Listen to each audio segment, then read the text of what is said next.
guys, welcome to my YouTube channel, and today I'll be giving you guys important tips on how to get the Conqueror title in PUBG Mobile. Well, the very first thing you have to do is towards the end of a season, just go to the top ranking leaderboard and look at the top ratings, the top 100 of each server, because the top 500 isn't always too far off from the top 100, so to give you a brief idea of the required points for each server, each mode, and this will give you an idea of how much points or how much dedication each server and each mode will require, so you don't end up wasting the season pushing a sport that you can't get. You have to bear in mind that one of the most important factors is ping, of course. Each server's ping, and you have to check how it affects your gameplay and if you can cope with the high ping of different servers, of course. But in deciding the mode you want to play, the best thing you have to consider is the one you know how to play. Of course, there are 3 modes and each one has advantages and disadvantages. Well, for solos, it's a mode that you won't have to rely on any teammate. You won't have anybody putting pressure on you. You can decide to play anytime, of course, and it has the least competing amount of players. In terms of the disadvantages for solo, you don't get knocked, you get killed once, back to the lobby, you get no second chances. It's quite boring, it's the most boring mode amongst all.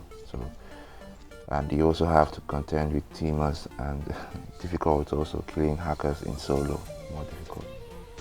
It's actually one of the biggest disadvantages of solo.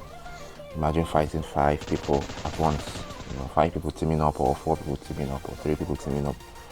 It's always gonna be difficult, so you have to put that into consideration.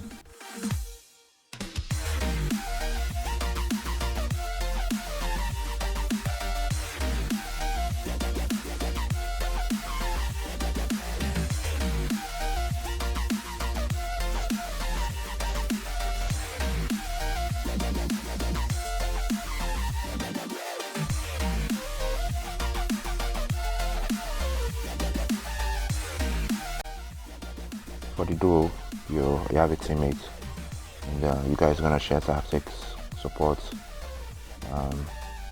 You get revived, you get knocked. Of course, duo isn't boring, and it gives you more points than solo.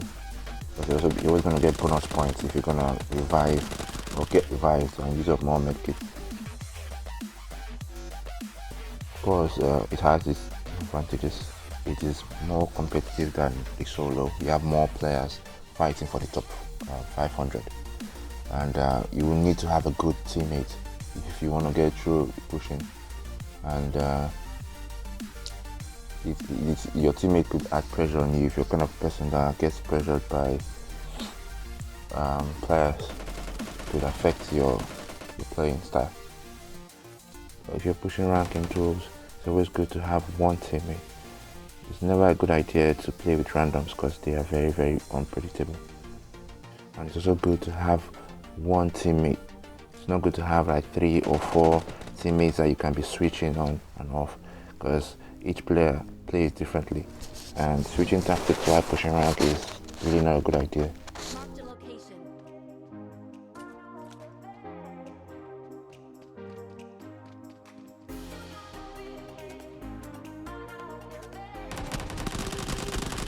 Well, for squads, this is obviously the most interesting mode. You have a better fighting chance when you're playing in a squad game. You can always reset. If you get knocked, you can decide to disengage from fights early, and you get more points than all modes. All the modes, these squad games give you more points when you keep reviving your teammates, engaging in several fights. As interesting as the squad games may be, it is the most competitive mode out there. It requires good teammates, of course. 4 teammates. Now imagine if you want to push and you need 3 good teammates that will need to push with you.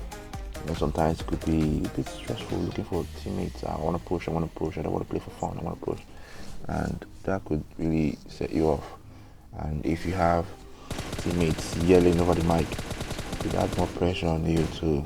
So now the next thing you have to consider is, do you want to push early in the season or late in the season?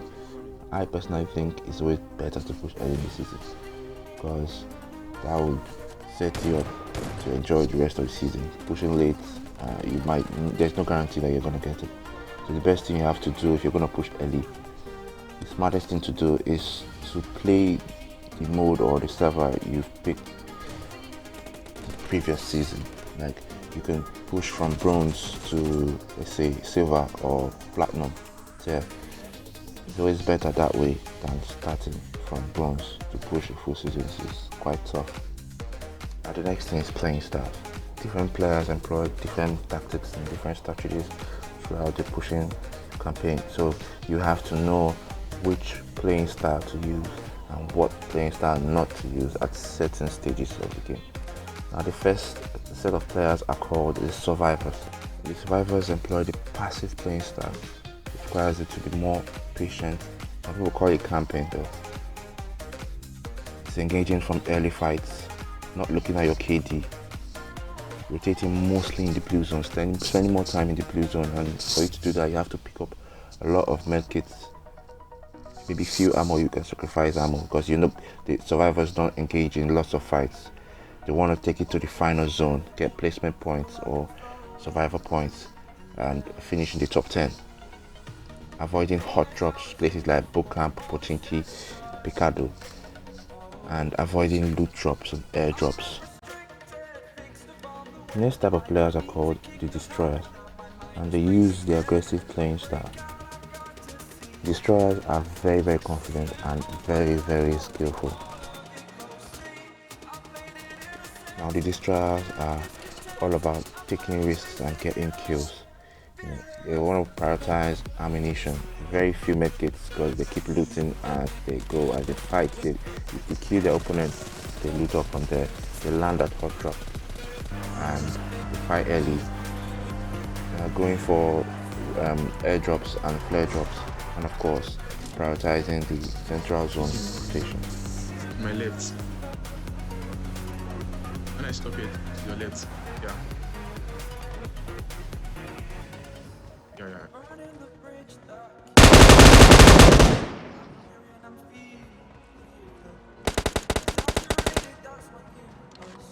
That's just a... good.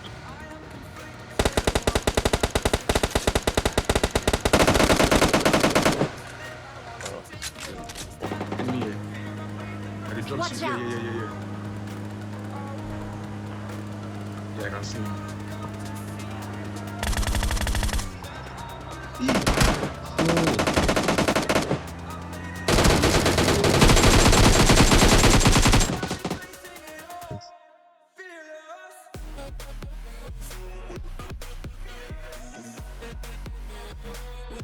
Now the third set of players are called the tacticians, because they employ the passive aggressive style. It's a mixture of both.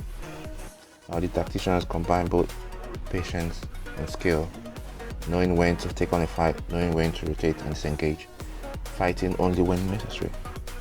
They don't go for hot drops, but rather they go for warm drops and rotate along the edges of the zone with backfield with balanced load, both medkits and ammo.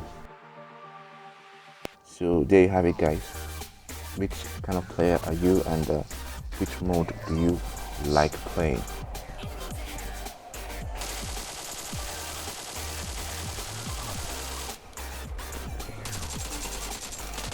In the next video, I'll be giving you guys tips on the best maps to play for each tier and the best spots to land if you're ranking up, if you're playing for hot drops or playing for safety, the best places to land and how to rotate.